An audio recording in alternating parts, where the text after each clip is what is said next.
Malamang mga kababayan, masamang-masama ang loob ngayon ng mag-amang Duterte. At pag nagkataon, malamang tumira ng tabla-tablang benta nilitong si Maudix, yung tatay. Bakit na niya, Mr. Travilla? Ano na naman yung gana? Tinaratung-tungan kasi po ng ating valiant president, magiting na presidente Ferdinand Bongbong Marcos, yung mag-ama. Una, yung secret deal. Nagbabagang mga balita at pagtalakay sa mga isyu ng lipunan. Pulsa, opinyon, banat at paglalantad sa katotohanan. Pulsa, what you see is what you get. You decide. Nasabi, pinasok ni Maudix with China. Tinawag ng ating Pangulong Bongbong Marcos sa ambush interview ng mainstream media na horrible niya. Diba?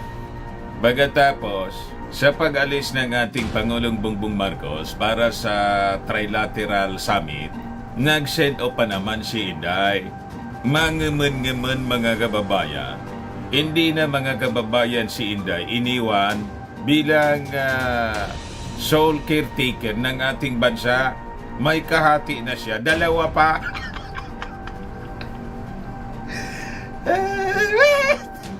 Igawan niya talaga, Mr. Maravillas.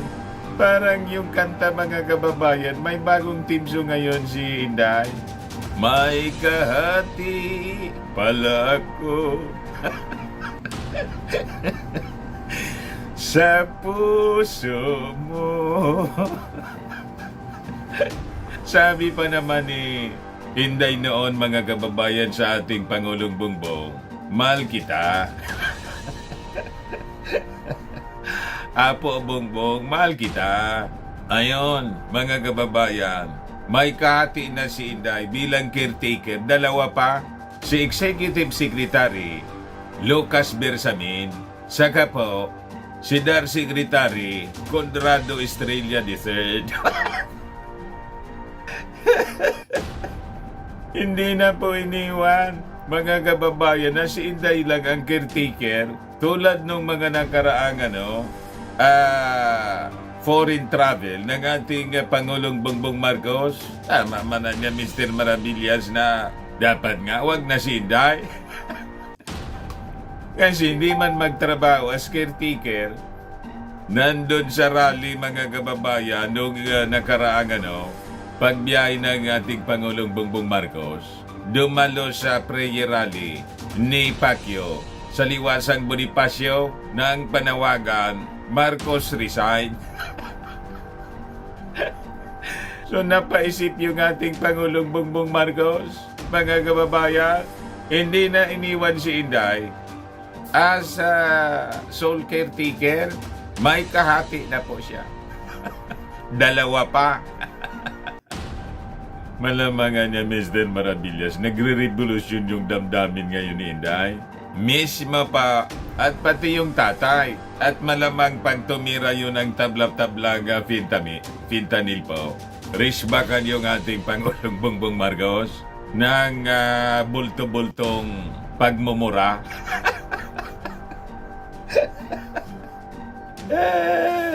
May naka-schedule pa naman mga kababayan na Judas Rally. Judas. Prayer Rally. Wala na akong balita. Iwan ko kung tuloy pa yung prayer rally. Nagsabi, gagawin po sa April 14 po, Tagum City yata. May announcement sila. Pero ngayon, wala na akong nakikita po sa timeline ko. Iwan natin kung, oy, mga kababayan ko, mga DDS, tuloy pa ba yung Judas Rally ninyo? Ay, Judas Rally. Prayer rally ninyo. Nanonood yung mga DDS sa atin dito para tayo ibas. May swarming dito palagi sa channel natin mga kababayan. Palaging nanonood, pati sa mga post natin sa Facebook. May swarming yung mga DDS. kinukuyog ako ng bashing, mga kababayan. Ang akala nila, kaya nila akong i-influence. Influencer nga ako. Pero anya Mr. Maravillas, suwabe. Suwabing-suwabe niya yung mga actions ng ating Pangulong Bongbong Marcos. Hindi man talaga tinanggal si Inday. Caretaker pa rin siya. Pero may kahati na. Pero anya Mr. Maravillas, kung may hiya si Inday, may delikadesa, ito ay malinaw na pagpapahiwatig ng ating Pangulong Bongbong Marcos na wala ng tiwala sa kanya. Kasi this is the first time siguro mga kababayan na ang caretaker pong iniwan. 3. Di ba? Malamangan niya, mag-amok si Maudings, yung tatay. Sabihin, iniinsulto yung kanyang anak kasi iniwan ngang caretaker pero may kahati. Itama naman po, mga kababayan, yung naging desisyon ng ating Pangulong Bongbong Marcos. Mabuti nga't binigyan pa siya ng pagkakataon na makapaglingkod. Kung ibang presidente po, sinibak na siya as Defense Secretary. Kaya nga ngayon, dito sa pag-revert sa old calendar ng opening of classes, hindi madesisyonan ni Inday. Yung Pangulo na yung nagsalita. Mamaya ibigay ko sa inyo yung istorya, mga kababayan. At saka, nang iwan sa kanya as caretaker yung ating gobyerno, iba man yung inaasikaso niya. Nasa rally si Inday. Rally ng mga anti-Marcos. Sumabait pa nga yung ating Pangulong Bongbong Marcos. Pero siyempre may pahiwatig. Ito'y pagpapakita ng loss of confidence ng ating Pangulong Bongbong Marcos. Pero hindi siya dinidirekta. Pero kung may delikadesa si Inday, may hiya si Inday pang natitira, dapat siguro umalis na siya. Di ba? Napakalinaw na loss of confidence ang pinapakita ng ating Pangulong Bongbong Marcos kasi binigyan siya ng kahati, 2 pa as caretaker ng ating gobyerno. Tama pa? Kaya lang nga niya Mr. Maravillas, tingin ko nakikipagtigasan pa si Inday, nakikipagplastikan kasi hindi pa ready. Hindi pa ready gumiwalay, mga kababayan. Lalo't pabulusog ng pabulusog yung trust and approval ratings niya sa survey. But anyway, mga kababayan, wait na lang natin kung ano yung magiging reaction ni Inday, ang kanyang kampo, lalo na po ng kanyang tatay, sa naging desisyon ng ating Pangulong Bongbong Marcos na bigyan siya ng kahati. Di ba? Mananahimik lang ba, mga kababayan, yung kampo ng mga Duterte o magiging ballistic na naman? But before ko sa inyo, mga kababayan, iparinig yung speech ng ating departure speech ng ating Pangulong Bongbong Marcos at iba pang mga kwento rito, click subscribe muna dito sa ating YouTube channel and hit the notification bell para lagi po kayong updated sa mga kaganapan dito sa ating bansa. Like and share na rin po ninyo ng ating video. At wag na rin po ninyo na skip yung ating mga commercial ads para tuloy-tuloy lang ang pagunlad ng bagong Pilipinas. Sa mga naghanap ng malinis and spacious fitness gym, punta lang po kayo sa aming Colossal Fitness Gym. We also offer Grab Car Rental with our brand new 2023 model ng Toyota Innova. Also accept booking for those who are planning to travel via PAL, Cebu Pacific and other airline companies, local and international, and bills payment for Meralco bills, Aleco bills, PLDT, etc. Ang Colossal Fitness Gym is located at 3rd floor Security Bank Building, Landco Business Park, Legazpi City, Albay. For inquiries, look for Chilon Maravillas. Contact number 0966-802-0949. Yan yung aming Innova. Lagi na pong matao sa amin. Na-set up na rin yung aming mga bagong gym equipments. treadmill na rin po kami. Ito yung bagong product naming binibenta online. Eye Glow Serum galing pong South Korea. Whitening po siya. Negosyo ng aking anak na architect entrepreneur, Riz Maravillas. Sa mga inquiries ninyo, dumiretso na lang kayo sa kanyang messenger sa Facebook. Ito naman po, Firmax Firming and Lifting Cream. Pinapahid po sa mga pulses and affected area. Mainam po ito sa mga pains at paninigas ng mga kaso-kasuan. Ito naman po, Automax Radiant Serum. Sa mukha naman yung application. Anti-aging po siya. You will look 10 years younger than your age. Sa mga cancer patients naman po, baka lang gusto ninyo itong itry. Ningxia Red Mix fruit drink. Hindi man po siya gamot, food supplement siya. Kaya lang, gawa siya mga kababayan sa goji berry. Yung goji berry, may anti-cancer properties. O yung mga inquiries ninyo, dumiretso na lang kayo sa aming messenger sa Facebook para masagot namin agad. Ayos pa? Ayos na ayos, Adya Mr. Maravillas. So, balik tayo mga kababayan dito sa ating kwento kung saan yung ating Pangulong Bongbong Marcos lumarga na po. Ayan po, mga kababayan, yung ating Pangulo. Sabi dito sa balita ng Manila Times, Philippine-US-Japan Summit to produce South China Sea Deal. Marcos to highlight economic defense cooperation in trilateral summit with US-Japan. So madaling sabi, mga kababayan, sabi ng ating Pangulong Bongbong Marcos, hindi man lang tungkol sa defense and security.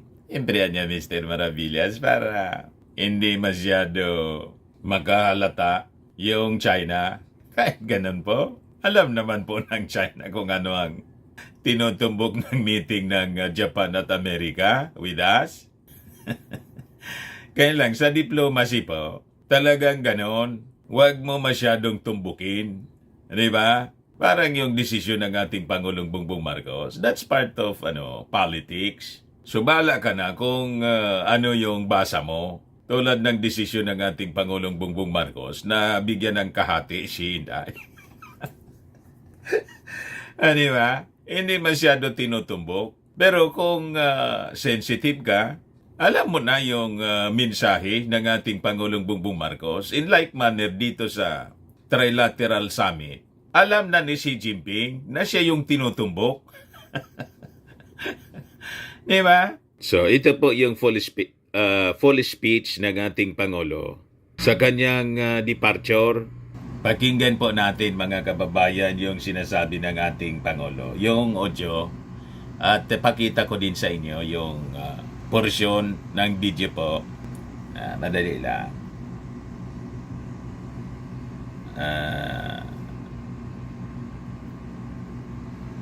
Madali lang po.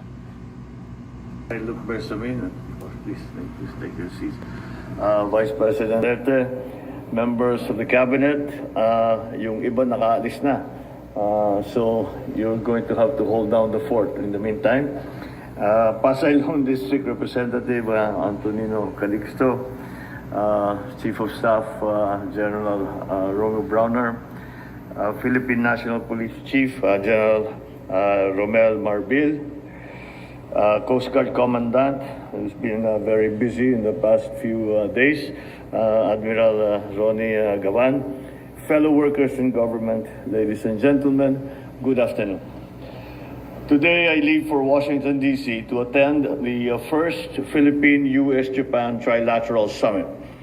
It is a historic meeting, and meeting with U.S. President Joe Biden and Japanese Prime Minister Kishida Fumio, and it is aimed at advancing trilateral cooperation between our three countries, which have long enjoyed warm and friendly relations and robust cooperation. This visit builds upon my previous meeting with Prime Minister Kishida and U.S. Vice President Kamala Harris last September in Jakarta. This was actually what they called in diplomatic circles a pull-aside, where during the farewell dinner of ASEAN, because it was the last summit that Indonesia was chairing, we had a pull-aside and we talked quite comprehensively about the idea of having this trilateral agreement. This was also the follow-up to this was held with our foreign ministers, security advisors last year. During this summit, I will underscore the importance of enhancing our continued economic cooperation with a view of promoting economic resilience and, of course, security. I intend to explore ways of advancing cooperation, especially in the areas of critical infrastructure, semiconductors, digitalization, and cybersecurity, critical minerals, renewable energy, as well as defense and maritime cooperation. It is my intention also to exchange views with my U.S. and Japanese counterparts on various regional security issues of mutual concern, while continuing to reiterate the importance of upholding the rule of law and preserving the rules-based international order in the Indo-Pacific region. On the margins of the summit, I will also have a bilateral meeting with U.S. President Biden, just kabilang dalawa. At I think he's also going to have that bilateral meeting with Prime Minister Kishida, where we will continue our discussions on strengthening further our alliance between our two countries, and also to meet with U.S. business leaders to invite them once again to invest in the Philippines. We look forward to moving the discussion to a progressive discussion so that what our intention really is to strengthen the partnerships between our three countries, between the United States, Japan, and the Philippines. It is mainly an agreement to strengthen the cooperation on the economic front. Of course, security and defense is going to be part of that discussion. But nonetheless, I think I can assure everyone that that is not the main intent of this trilateral agreement. The main intent of this trilateral agreement is for us to be able to continue to flourish, to be able to help one another, and of course, to keep the South China Sea as a freedom, to keep the peace in the South China Sea and the freedom of navigation in the South China Sea. To that end, this is the details of that are what we are going to be discussing very, very soon. And I hope to come back with some good results in the next few days. Thank you very much and good afternoon. So yun po, narinig ninyo ang full speech ng ating Pangulong Bongbong Marcos. So ang emphasis nito, mga kababayan, is economic, mainly economic. Yun ang focus, mga kababayan, sabi ng ating Pangulong Bongbong Marcos. And it's a peaceful objective, mga kababayan, to keep the peace and stability dito po sa region ng Indo-Pacific region po. Bakit niya, Mr. Maravillas, in-highlight mo yung to keep the peace. Ito kasi po, mga kababayan, yung nagiging sentro ng propaganda ng mga pro-China, na ang mga actions ng ating Pangulong Bongbong Marcos ay to escalate the tension po dito sa South China Sea. Walang ganun po. Ang objective po nitong trilateral summit, to keep the peace in the Indo-Pacific region and to ensure the freedom of navigation and overflight na gusto pong kontrolin ng China. Kaya sila maglalagay dyan ng regular patrol at baka mag-station na sila dyan ng permanent mga warships, multilateral warships, mga navies po, hindi lang ng Amerika at ng Japan, pati ng Australia. At sabi nga ng ating gobyerno, welcome yung lahat ng mga navies ng mga like-minded nations na gusto po ng katahimikan. Kasi po, ginugulo ng China yung ating riyon. Buti na pong nililinaw natin kasi binabaliktad po tayo ng China. Pinalalabas nila, tayo yun ang gugulo. Hindi po, walang katotohanan at walang intensyon, mga kababayan, yung ating Pangulong Bongbong Marcos na dalhin tayo sa problema. isubo tayo sa gira. Ang intensyon ng ating Pangulong Bongbong Marcos in engaging our allies is to deploy superior force. Peacekeeping force po ito. Kung sa United Nations, it is a peacekeeping force para tuldukan po ang ginagawa ng bully na bansa, ang China po. Yung mga neighbors po ng China, lahat may reklamo sa kanya. Di ba? Hindi lang tayo. Yung India may reklamo sa kanya. Yung Japan may reklamo sa kanya. The Southeast Asian countries na may stake dito sa may claim sa West, sa South China Sea. Hindi magandang kapitbahay po na bansa ang China kasi naging sakim po siya at bumalik sa imperialist policy kasi nga po yumaman. So, that's the reason why ang purpose ng summit po, hindi lang defense and security in the region, but primarily po sa economic. Para sabi nga natin, matigil po ang yabang ng China kasi yumaman siya sa pakikipag-negosyo po sa atin, sa Amerika in other countries. Pati yung Amerika, magdi-disengage na rin po sa China sa pakikipagnegosyo. In like manner po, tayo, ganun din yung atin pong ginagawa ngayon. Yun ang rason kung bakit yung ating Pangulong Bongbong Marcos ikot ng ikot sa iba-ibang mga bansa para bawasan yung ating engagement sa negosyo. Kasi right now, ang China po nagmamalaki kasi sila daw yung number 1 trading partner natin. Ginawang pang blackmail po sa atin yung pagiging number 1 trading partner nila. So ang ating Pangulong Bongbong Marcos is in the right direction po sa kanyang mga policy ngayon. Hindi tulad po ng Judas ng Sor. Itong ating leader na Tigre ng Norte, ayaw niya mga kababayan na patuloy tayong hawakan sa lieg ng China economically. Kasi po, ang nangyayari, habang nagkikinabang sila sa atin, yung yaman, ginagamit po sa military, sa pagpalakas ng kanyang military. Tapos, tayo yung gustong sakupin. Nasaan ang hustisya niyan? Tama pa? Sabi ng ating Pangulo, I intend niya to explore ways of advancing cooperation especially in the areas of critical infrastructure, semiconductors, digitalization, and cybersecurity. Lalo na po dito sa cybersecurity, napaka-critical po ito. Kasi target tayo ng cyber attacks. At yung recent attacks po, massive. O di ba yun ang nangyari po nung yung nakaraang buwan? At yung origin, Beijing. So yun mga kababayan, napaka-importante ng meeting ng ating Pangulong Bongbong Marcos sa Amerika. Critical minerals, renewable energy, as well as defense and maritime cooperation.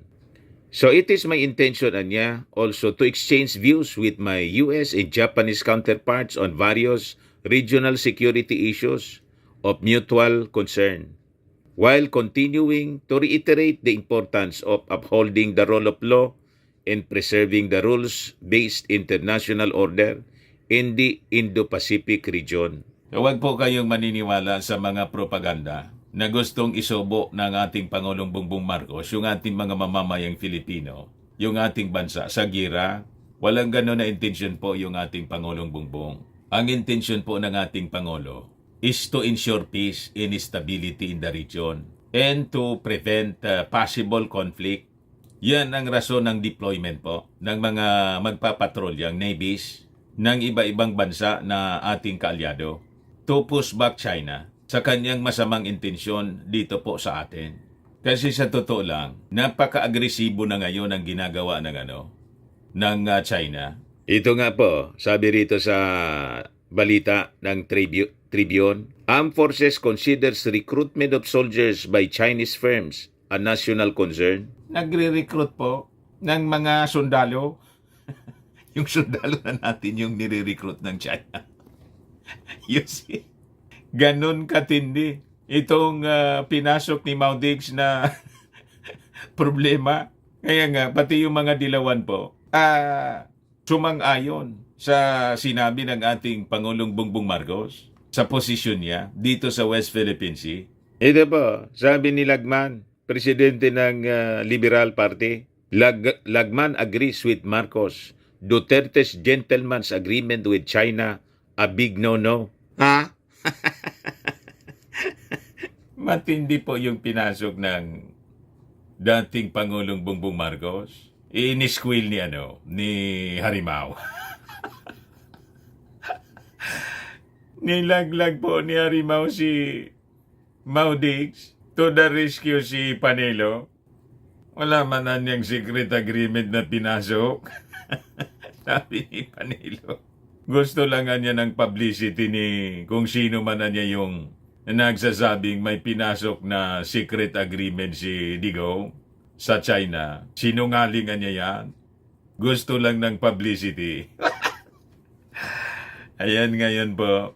Gusto silang ipatawag ng Senado ni Risa Ontiveros po. May resolusyon na po.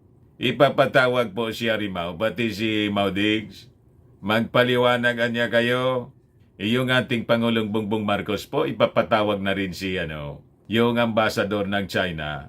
Pagbalikoan niya, ipapatawag ko.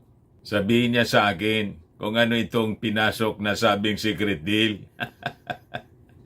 I am horrified niya. Sumang-ayon po si Lagman. Sabi po ni Lagman, there can be no gentleman's agreement with a chronic aggressor like China in the West Philippine Sea.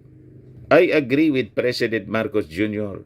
that former President Duterte's unilateral and superstitious agreement with China's principal official is a grave mistake and indeed compromises Philippine sovereignty.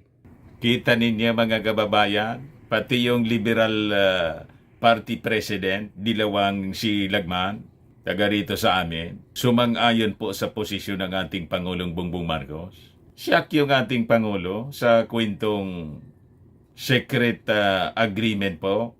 Yun just imagine mga kababayan, pati yung ating mga sundalo, nire-recruit na ng China. Ganon katindi ng peligro. Yan po. Armed Forces considers recruitment of soldiers by Chinese firms a national concern. In a state-run public briefing on Wednesday, Armed Forces spokesperson Colonel Francel Margaret Padilla said the social media page reportedly used for recruitment was already taken down. However, Padilla noted that the Armed Forces has secured the screenshots of the page, urging active and retired military personnel to apply as part-time analysts for the social media page. As of this time, we are investigating whether we have personnel involved in the application. Po, nakita ninyo, may mga retired po na military personnel, mga officials pa, may general nga po, may captain, may major. Makikita ninyo, active po sa social media, attacking the president sa kanyang policy dito sa West Philippine Sea. Ang narrative nila, mga kababayan, yung narrative ni Xi Jinping, yung narrative ni Harimau, yung narrative ng mga Duterte po, na sinusubo ang ating bansa ng ating Pangulong Bongbong Marcos sa gira. Naging mga analyst po ng China. Alangan man pong walang walang kitaan. So ginagamit sila po sa propaganda ng China laban sa ating gobyerno. Kasi gusto pong pabagsakin yung administrasyon ng ating Pangulong Bongbong Marcos para iupo po si Inday. And possibly yun ang rason kung bakit si Inday hindi na po iniwan na sole caretaker ng ating Pangulong Bongbong Marcos, kundi may kahati na siya, si Lucas Bersamin, Executive Secretary, tapos si Dar Secretary Conrado Estrella. Pasiguro yung ating Pangulong Bongbong Marcos, baka niya nanawagan sila openly doon sa rally, di ba? Pag naan niya natin pabalikin gusto nang i-take over po yung Palasyo Malacanang. Ganon ka-brazen yung attempt, mga kababayan. Nagre-recruit po ng social media analyst po. So sabi ni Padilla, as of this time, we are investigating whether we have personnel involved in the application. Padilla stressed that anything illegally conducted through cyberspace domain is considered a cybercrime. We have been checking in coordination with other agencies about the source of this account and if should there any violation happen through this means, especially the disclosure or leaking of any military information by uniformed personnel. We are considering this as a national security concern. Matindi po ang penetration ng mga Chinese agents po. Ganon kaseryoso po ang problema na pinasok po ng previous leadership na involved din po ang China. So sabi rito, citing initial results of the Armed Forces investigation, Padilla said, no active military have been caught involved in the recruitment but clarified that the Armed Forces could not check the private messages of the prospective applicants. We still have not verified if those who introduce themselves as military are really members of the armed forces. Of course, the armed forces is taking this thing seriously. We are checking on this seriously. Padilla says that the culprits might want to acquire and access internal data from the armed forces. Any attack in the cyber domain can be, of course, monetary or data-driven. So they want to get internal data from the armed forces. She said the armed forces have already been briefed about such suspicious social media engagement. We always remain professional, so we are telling our troops they need to be vigilant and careful. We remind them always to be wary of these things. So, gumagamit na po ng mga agents yung China to penetrate the armed forces. At yung mga agents na binabayaran nila ay mga retired personnel and active. Wala pa man daw na natitrace sa initial investigation na active personnel ng armed forces na na-recruit. So possibly, mga retired po na ibininta na yung kanilang kaluluwa, ipinagkanulo po, hinudas na po ang mga mamamayang Filipino. Lalo't ang idol nila, Judas. Kasapi ng ng Judas ng Sur. So tama niya Mr. Maravillas yung desisyon ng ating Pangulong Bongbong Marcos. And I think si Inday, kailangan na niya na i-distansya na niya sa mga sensitive information. Lalo sa mga cabinet meetings. Dapat siguro si Inday huwag nang i-invite. O kailangan na talagang sibakin po para hindi na mag-attend ng mga cabinet meetings. Threat to national security si Inday. Di ba? May mga nabasa na po ako na mga suggestions from the netizens. Yun din yung naisip nila. Si Inday pa naman po, may ranggong colonel sa Reserve Force ng Philippine Army yata yun. Ay, mga taga-armed forces, dapat siguro dumistansya kayo kay Inday. Mahirap na po. Baka ito yun po. Hiring. Search the internet for news from around the world. Military advisor, part-time. Baka ito yun, mga kababayan. Record international breaking news, events, and write reports. Complete tasks assigned by the company trained in geopolitics and international affairs. Job qualifications, applicants with a bachelor's degree are prepared. Priority will be given to those who have worked for more than 2 years, have good writing and reporting skills, learn about international affairs and political issues. Parang ito yata, mga kababayan, military advisors, advisor, military author, Comcast Military Media. Job description daw, evaluate issues and initiatives through research on international policy and affairs. Formulate policies or recommendations in response to international public opinion. Read and record news highlights from around the world. Create and deliver presentations for research projects. Experience analyzing policies including directives, instructions, or manuals. Qualifications: 1 year relevant work experience, bachelor degree, or above, ability to write reports and briefing on strategic activities, strong interest in international affairs. Kita ninyo, malamang yun po. Pero sabi, tinake down na yun, sabi ng military. Ngayon po, we are hiring military critic part-time.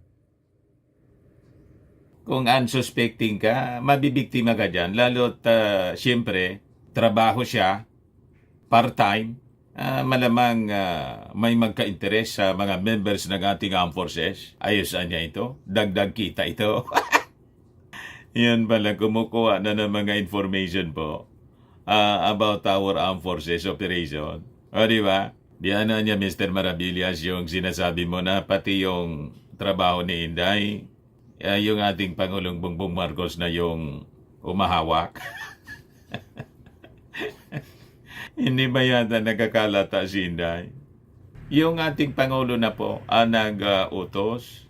Kasi si Inday hindi makapag-desisyon ng maayos po. Ayun, mga LGUs nga po, nauna pa sa pagdesisyon na isuspend yung classes because of the, napakainit na panahon. O ngayon, yung pagbalik sa old calendar ng opening ng classes, hindi madesisyonan ng DepEd Secretary. Kaya, nangialam na yung ating Pangulong Bongbong Marcos. Ito siya, fast track return to old school calendar, sabi ng ating Pangulo. The government is looking at ways to revert to the school calendar as soon as possible to adjust to high temperatures affecting classes across the nation, sabi po ng ating Pangulo. It was the climate change. We did not anticipate that extreme heat would be felt much sooner than usual. This is why, Anya, we need to adjust, sabi ng ating Pangulo, adding that the government is finding ways on how to speed up the transition period.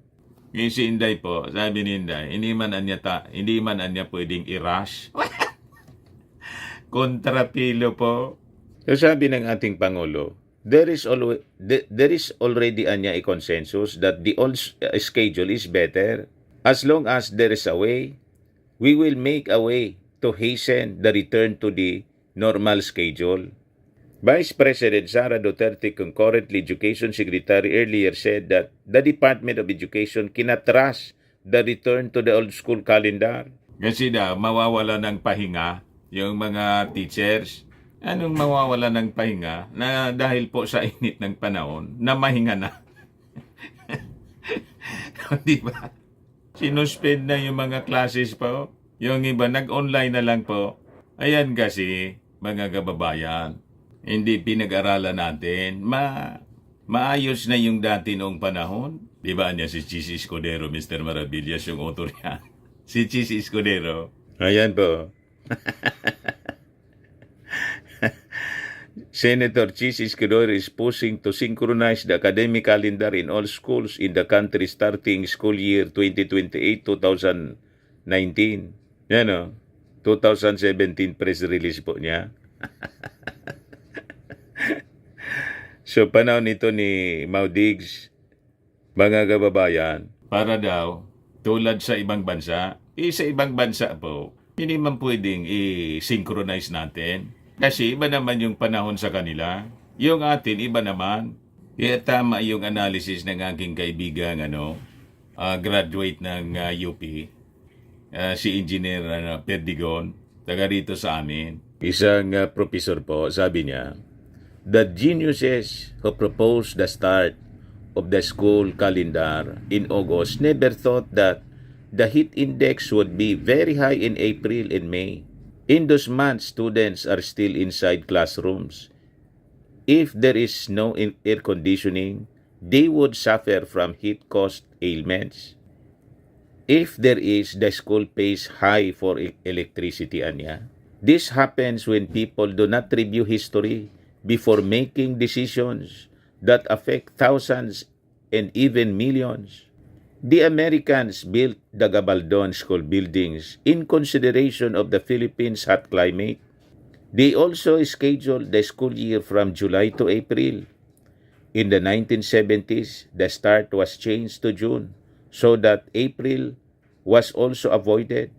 However, in 2019, August was chosen to match the opening of the school year in the West, forgetting that summer there is from mid-June to mid-August. April and May are still cool because it is springtime. Not in the Philippines. We do not have spring. We have wet and dry. 10 months wet and 2 months dry. March and April. May is the start of the wet season. In fact, we collect the first raindrops of May and call it Agua de Mayo. The next subject of review by educators is K-12. Are there features of K-12 which cannot be included in K-10? That is the question. Diba? Mga kababayan, supalpalan niya yung kababayan ninyo na si Senator Chis Escudero. Pinirma naman yung batas, mga kababayan, ni Maudix. Kaya yon, yan ang nangyari. Impyerno, mga kababayan, yung kinahinatnan ng ating mga mag-aaral. Kasi hindi ayaw i-rush. Kaya, mga kababayan, nangialam na yung ating Pangulong Bongbong Marcos. Dapat manan niya talaga, Mr. Maravillas, mangialam kasi ang bagal ni Inday umaksyon. Naunahan pa ng mga LGUs. Very late na yung advisory. Mabilis lang po si Inday palabas ng video sa issue ng CIF, SMNI at kay Pacquiao. Doon mabilis si Inday. Ayan tuloy, mga kababayan, hindi na iniwan sa kanya ng ating Pangulong Bongbong Marcos na siya lang ang caretaker po. May kahati na siya. What? Dalawa pa yung kahati niya as caretaker ng ating gobyerno. So, malinaw na nakita ng ating Pangulong Bongbong Marcos na hindi niya uobra ang ginagawa ni Inday. Lagyan ko niya ng kahati.